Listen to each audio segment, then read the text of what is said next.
বিএনপির জন্য ২০টি স্পেশাল ট্রেনের ব্যবস্থা করে সরকারের আয় হচ্ছে বিশাল অঙ্কের টাকা।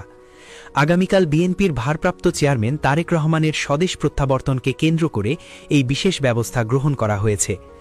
দীর্ঘ প্রতীক্ষার পর প্রিয় নেতাকে বরণ করে নিতে এবং রাজধানীতে এক বিশাল জনসমুদ্র তৈরি করতে বিএনপি দেশজুড়ে ব্যাপক প্রস্তুতি গ্রহণ করেছে।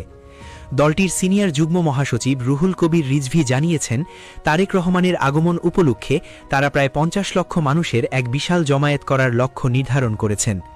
এই বিশাল জনবলকে সুশৃঙ্খলভাবে রাজধানীতে নিয়ে আসা দলের জন্য এক বড় চ্যালেঞ্জ ছিল। রাজধানীর ৩০০ ফিট এলাকায় এই ঐতিহাসিক সমাবেশের জন্য তৈরি করা হচ্ছে বিশাল আকৃতির এক মঞ্চ। এই মঞ্চ নির্মাণের কাজে নিয়োজিত শ্রমিকরা রাত দিন এক করে কাজ করে চলেছেন। এর পাশাপাশি সারা দেশে দলীয় নেতাকর্মীদের মধ্যে বিপুল উৎসাহ ও উদ্দীপনা লক্ষ্য করা যাচ্ছে। তৃণমূল পর্যায়ের কর্মীরা এখন শুধু রাজধানী অভিমুখে যাত্রা করার মুহূর্তের অপেক্ষায় দিন গুনছেন। এই বিশাল সংখ্যক মানুষকে দেশের বিভিন্ন প্রান্ত থেকে ঢাকায় নিয়ে আসার জন্য বিএনপি সরকারের কাছে বিশেষ ট্রেনের আবেদন জানিয়েছিল। বিএনপির কেন্দ্রীয় ও আঞ্চলিক কার্যালয় থেকে করা সেই আবেদনের পরিপ্রেক্ষিতে রেলপথ মন্ত্রণালয় অত্যন্ত গুরুত্বের সাথে বিষয়টি বিবেচনা করে এক যুগান্তকারী সিদ্ধান্ত গ্রহণ করেছে। এক সংবাদ বিজ্ঞপ্তিতে মন্ত্রণালয় জানিয়েছে, বিএনপির নেতাকর্মী ও সমর্থকদের যাতায়াতের সুবিধার্থে ১০টি রুটে মোট ২০টি স্পেশাল ট্রেন পরিচালনার ব্যবস্থা করা হয়েছে। শুধু তাই নয়, নিয়মিত চলাচলকারী বেশ কয়েকটি ট্রেনের সাথে অতিরিক্ত কোচও যুক্ত করা হবে, যেন যাত্রী সংকুলনে কোনো ঘাটতি না থাকে। রেলওয়ে কর্তৃপক্ষ আশা করছে প্রতিটি ট্রেন পূর্ণ ক্ষমতা ব্যবহার করে চলাচল করবে। রেলপথ মন্ত্রণালয়ের এই সিদ্ধান্তের ফলে সরকারের কোষাগারে জমা হতে যাচ্ছে প্রায় ৩৬ লক্ষ টাকা। রাজনৈতিক মহলে এই বিশাল অঙ্কের রাজস্ব আয় নিয়ে বেশ আলোচনার সৃষ্টি হয়েছে। অনেক বিশ্লেষক মনে করছেন, এটি রেলওয়ের জন্য এক বড় ধরনের বাণিজ্যিক সুযোগ হিসেবে দেখা দিয়েছে, যা সংস্থাটির বাৎসরিক আয় বৃদ্ধিতে সহায়তা করবে। তবে এই বিশেষ ট্রেন সার্ভিসের কারণে সাধারণ যাত্রীদের কিছুটা সাময়িক দুর্ভোগ পোহাতে হতে পারে।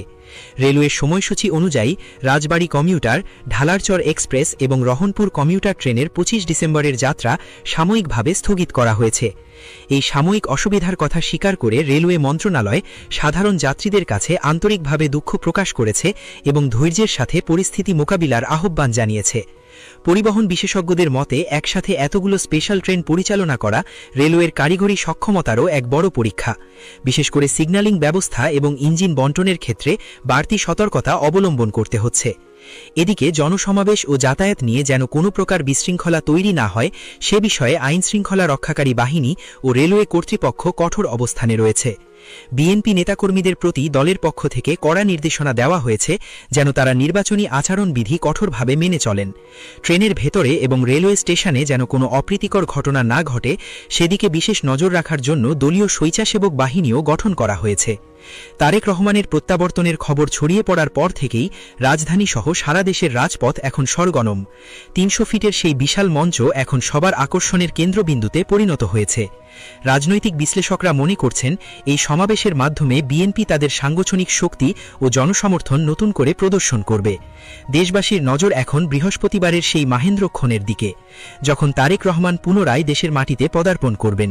এই আয়োজনকে ঘিরে পুরো দেশ এখন এক টানটান উত্তেজনার মধ্য দিয়ে সময় পার করছে।